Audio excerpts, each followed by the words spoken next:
আজ হৃদয়ের বাড়িতে আমার প্রথম দিন। কাল রাতে আমরা কোনো সন্ন্যাসীরাই ঘুমাইনি। ভোর রাত্রিবেলা ঘুমিয়ে আবার সকাল 7টার সময় উঠে পড়েছি। আর উঠে দেখি আমার পাশে ঠাকুমা শুয়ে আছে, মানে হৃদয়ের ঠাম্মি। আর সাথে কিছু ভাইরাও এসেছিল। সবার চোখ মুখ দেখে বুঝতেই পারছো যে সারা রাত না ঘুমিয়ে কি অবস্থা হয়েছে। আর জানো তো, আমরা যত লোক সন্ন্যাসী ছিলাম সবাই কিন্তু হৃদয়ের বাড়িতেই ছিলাম। মানে শুধুমাত্র সন্ন্যাসীরা থাকার জন্য ওদের সব রুম থেকে খাটগুলো বের করে ফেলেছে, যাতে ঘরে বারান্দায় সব জায়গায় সন্ন্যাসীরা থাকতে পারে। আর যারা এটা ভেবেছো যে সন্ন্যাসী থেকে আমি মেকআপ করেছি, তাদেরকে আর কি বলবো, যেহেতু আমার স্কিনটা একটু ড্রাই, এই জন্য আমি একটা ল্যাকমির পিচ মিল্ক ক্রিম কিনেছিলাম, যেটা একদমই ছিল নতুন। শুধু ওই ক্রিমটাই মেখেছিলাম আর একটু হালকা লিপ বাম, যেহেতু আমার স্কিন প্রচন্ড ড্রাই। আর এরই মধ্যে কাকিমা মানে হৃদয়ের মা এনে দিয়েছিল চিনির জল, আর হৃদয় নিয়ে এসেছিল ওআরএস। আরে আমি তো বলতেই ভুলে গেছি, আজকে ছিল আমাদের নীল পুজো। আর তাছাড়াও এইটুকু ওআরএস খাওয়া দেখে অনেকে অনেক কথা বলেছে যে নীল পুজোর দিন নির্জলে উপোস থাকতে হয়। তুমি এইসব কেন খেলে? দেখো, আমি আবারও বলছি, এক এক জায়গায় এক এক রকম নিয়ম। আমাদের মধ্যে কিছু কিছু সন্ন্যাসীরা বাদ দিয়ে বাকিরা কিন্তু চিনির জল, ডাবের জল এগুলো খেয়ে থাকি। আর হৃদয়ের বাড়িতে প্রত্যেক বছর সকল গাছের ডাবগুলো রেখে দেয় এই চৈত্র মাসের জন্য, মানে সবাই সন্ন্যাসী থাকবে আর সন্ন্যাসী থেকে ওদের গাছের ডাবই খাবে। আর এদিকে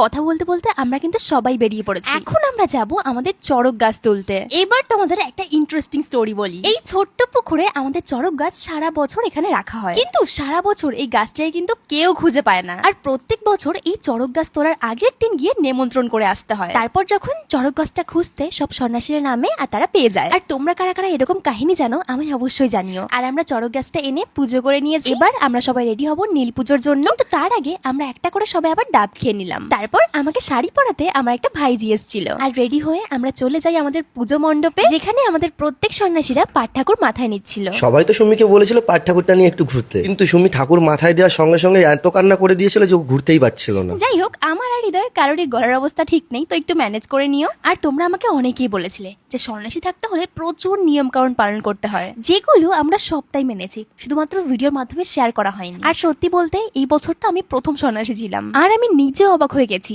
যে সন্ন্যাসী থাকতে হলে এত এত নিয়ম কানুন পালন করতে হয়। জানতে চাইলে জানিও, আমি অন্য ভিডিওতে শেয়ার করব। আর আমাদের নীল পূজা কমপ্লিট করে যখন আমি হৃদয়ের বাড়িতে যাই, তখন দেখি সবাই রেডি হচ্ছে হাজরাতে যাওয়ার জন্য। জানো তো, ছোটবেলায় যখন আমি কোনো হাজরা দেখতাম এতটা ভয় পেতাম যে আমার এক সপ্তাহ ঘুম হতো না, কিন্তু এই বছরটা এতটা কাছ থেকে দেখেছি, বেশ ভালো লাগছে। আর অনেকেই দেখলাম হৃদয়ের ভিডিওতে বলেছো